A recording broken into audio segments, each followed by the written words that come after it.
Özlüğümde bilmeyin karın. Yok atıp koyup, yok. Tirik diyen deren yok, ölüm diyen deren yok. Ana şu endi, benim endi, şağdan ya taparman şu bolam tirik bolsa, ya ölgen bolsa ölügünü haberini eşitermen der git. İşte dedemiz endi, benim kettim şitten. Acayla da hırçıklarlardı. Hudayi Teala hubdu oşan medrese, okuturgan cayında, oşa caydan faizmine şey yapıp gelip, Hudayi Teala beni şu qanday qilib shu dadamga ro'para qildi. Mana shunday bo'lib, endi xos foizli ichiga chiqib dadamni topib oldim-da shuni ichidan. Shu tanimayin, bir-birimizni tanimasdan gapirishyapmiz, u kishi ham tanimay gapiryaptilar. Qaylik bo'lasan deydilar. Hammasini qo'qonlik bo'laman deb shu kishilarning nomini olganda dadamni hollari o'zgarib qoldi. O kişilerde mani bolam yo'q bo'lgan edi. Shu kimda o'g'risan deb nomlarini aytsam shu birdan shu behush bo'ladi. Mani bolam ekan deb behush bo'ldi. Mana shu yerda topish qoldi. Foizli ichida qarang. Endi bu holatini ko'rgan odam biladiki holat qanday. Bir qiyomat qoyim bo'ldi. Mana shunday bo'ldi. Hamma istansadagilar yig'ilib to'planibdi, bilmaydi. Bir-biridan so'raydi, bir-biri bilmaydi, bilmay ekanligini. Oxir bittasi turib, bu otasi ekan, mana bu bolasi ekan. Mana shu yerda topishib oldi. Hamma hayron qoldi. Qancha yil buni orasida tarixni o'rnatib o'tib ketgan. Ko'rmay ketgan. Bir Afg'onistonga keluvdilar. Shu kelganlarda o'shanda uydan chiqqaniga 5 yil bo'lgan.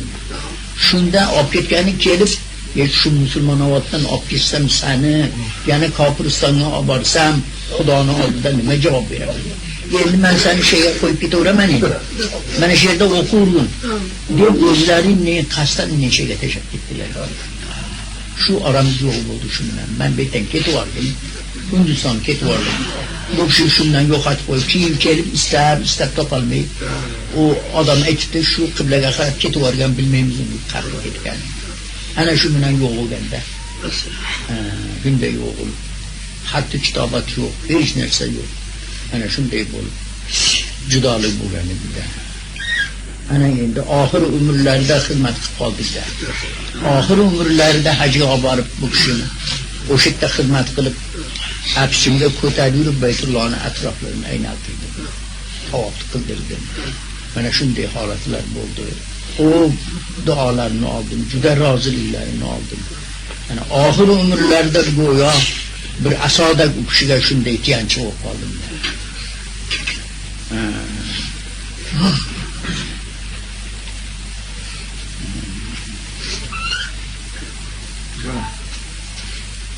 Jika otanekan kebelagaan ulu-ulunya belagaan Allah ikhlas menurutnya orang semesta isteklerin mesela faydalı olarak bekliyor olacak. O'zlari aytadilar, Xudoga shu qadar yig'ladim ki dedilar, shu giriboningdan ushlab men bolangni deb olib kelib qo'limga topshirdi. Parvardigor. Mana shuni orqasidan dod bilsanmi, mana senga berdim mana. Ana Xudo seni olib kelib menga topshirdi. U endi uydan chiqib ketayotib, uyimizda oldidan bitta ariq o'tadi. Ko'prik ustida turib, qiblaga qarab turib, qo'llarini ochdilar. Bu odam orqalarida amin deb turdi. Sen amin deb turding, men duo qilaman.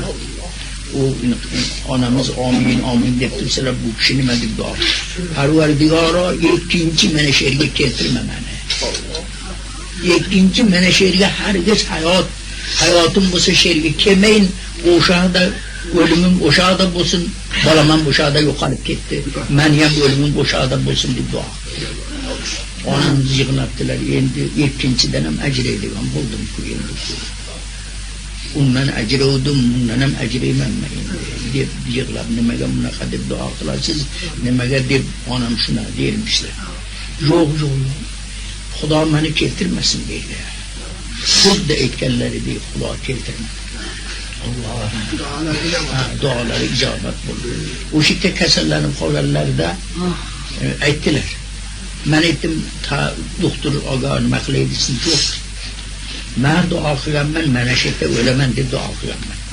Mana shu duom mustajob bo'lganini yaqin qilamanki, duom mustajob bo'lgan inshaalloh. Mana shu yerda meni ruhim shu yerda qabul qiladi. Xuddi aytganlaringiz shunday. Baytullohda. Baytullohda. U oxir vaqtida u Mulaqaqi alayhi rahmat ziyoratini o'sha muyassar bo'ldi. Shu Mulaqaqi menga aytdilar, dadangni bir ko'ring, bir ziyorat qilaylik deb boshlab olib ketgan. Shunday chodir bilmasa boshlarini o'rab yotgan ekanlar. Ochib, assalomu alaykum, domla pacha, assalomu alaykum. Qani bir ziyorat qo'yaylik deb qo'llarini uyatib Mulaqaqi bilan ziyorat ko'rishib turib aytadilar. Mani u kishini tavuk deb qo'yadi. Mani ko'ring, tomirimni ko'ringchi, eshon tavuk deb shuni dedilar. Ha, tomir, xo'p deb tomirlarni ko'rib, inshaalloh yaxshi inshaalloh dedilar. Shundan keyin duosini oldim oxir vaqtiga. Qattiq deb tavsiya aytganlaridek xuddi shundan keyin bir kundan keyin vafot etdi.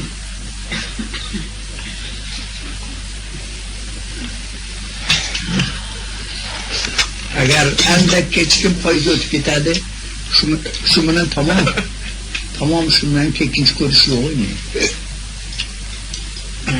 Bu choratayn bo'lmasa, adres bo'lmasa, adres kelganligini ko'rmasa,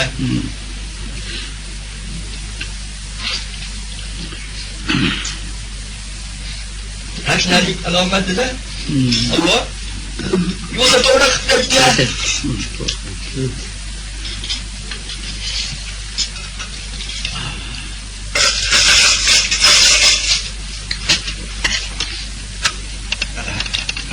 U oldin endi 18 yoshimda judo bo'lganimdan ikkinchi ko'rmadim. Uni ahvoli juda yomon bo'lib, shu birovnikida bir musibat bo'lsa borib, shu meni nomimni chaqirib imdod deb yig'lar ekan. Shuni endi o'sha mahalla xotinlari borganimdan keyin endi bu bechoralar meni atrofimda aynalyapti. Voy nurinsa qaydasan, mana bolang kelar ekan. Dod deding, olamdan ketding, mana bolang keldi-ku, endi o'zing qaydasan deb. Bu xotinlar dod deydi. U Hindistonda